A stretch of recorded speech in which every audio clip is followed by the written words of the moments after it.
ఆధిక్యం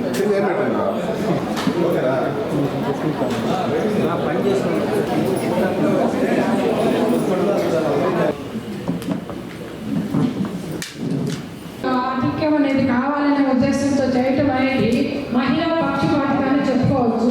దానికి మూల కారణం ఉంది.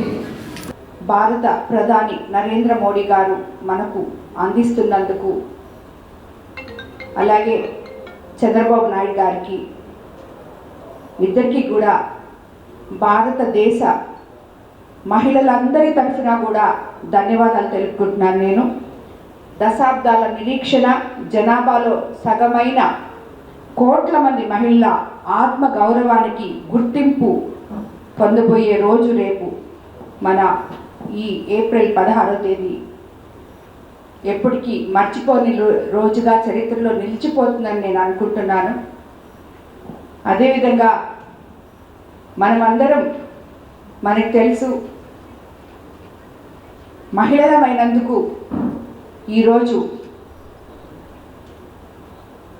ఎప్పుడు కూడా ఇటువంటి ఒక బిల్ వస్తుంది అని చెప్పి ఎప్పుడో ఊహించిన మన తెలుగుదేశం పార్టీ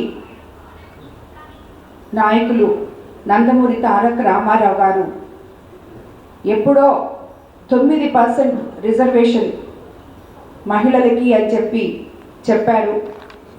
9% ఆయనే రిజర్వేషన్ మనకి ఇవ్వడం జరిగింది. అలాగే మహిళలకు ఆస్తి హక్కు కూడా ఆయనే తీసుకురావడం జరిగింది. మహిళలను ఎంతో ఉన్నత స్థానంలో ఆనాడు ఎన్టీఆర్ గారు కూర్చోబెట్టారు.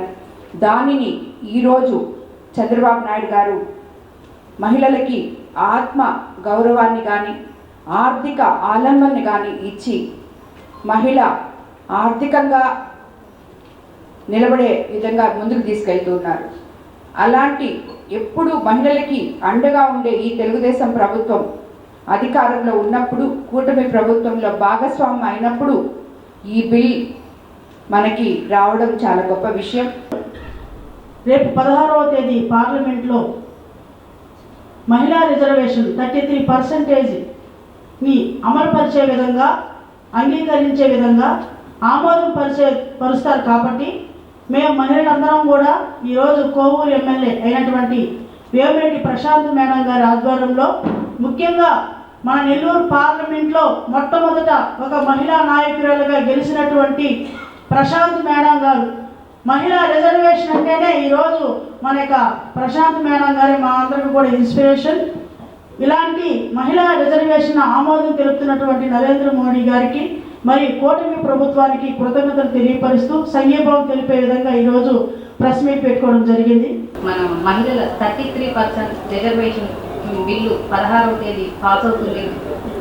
దానికోసం ఈరోజు సెలబ్రేషన్స్ చేసుకోవడం జరుగుతుంది. మహిళా రాజకీయ శక్తికి చారిత్రాత్మక న్యాయం 33% రిజర్వేషన్ బిల్లు, ఇది మన అందరి ఘన విజయం అని మహిళలందరూ మరొకసారి చెప్పుకోదగ్గ విషయం అండి. ఇది రిజర్వేషన్ బిల్లు మాత్రమే కాదు, మహిళల సర్వానికి ఇచ్చిన గౌరవం.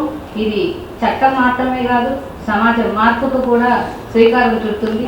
దేశ రాజకీయ చరిత్రలో మహిళా 33% రిజర్వేషన్ బిల్లును ఎన్డీఏ ప్రభుత్వం దూరదృష్టికి మన నిదర్శనం. అలాగే మన ప్రధాని నరేంద్ర మోడీ గారు మహిళా సాధికారత దిశగా తీసుకున్న ఈ అడుగు దేశ భవిష్యత్తుని మారుస్తుంది. అలాగే మన జనసేన పార్టీ అధినేత శ్రీ పవన్ కళ్యాణ్ గారు ఫస్ట్ నుంచి చెప్తున్నారండి, కుటుంబాన్ని సమర్థవంతంగా నిర్వహించగలిగిన మహిళ రాజకీయాల్లోకి రావాలి అని పిలుపునివ్వడం జరిగింది. ఈరోజు ఆయన ఆలోచనలకు ఈరోజు న్యాయం జరిగిందని ఈరోజు మనం మన ప్రధానమంత్రి నరేంద్ర మోదీ గారికి కృతజ్ఞతలు తెలియజేసుకుంటున్నాం. అదేవిధంగా ఈరోజు ప్రతి రాష్ట్రం అంతా కూడా అన్ని జిల్లాల్లో కూడా ప్రెస్ మీట్లు పెట్టి ఈరోజు ఏం జరుగుతుందనేది మనం అందరం కూడా ప్రజల్లోకి తీసుకెళ్ళాలి. కాబట్టి ఈరోజు ముఖ్యంగా మన నరేంద్ర మోదీ గారు 33% మహిళలకి రిజర్వేషన్ తీసుకురావడం జరుగుతుంది. అదేవిధంగా ఇప్పటిదాకా 14% రిజర్వేషన్తో ఉన్నాం. ఈరోజు 23వ సంవత్సరంలో మనకు ఇది ఆమోదం జరిగింది.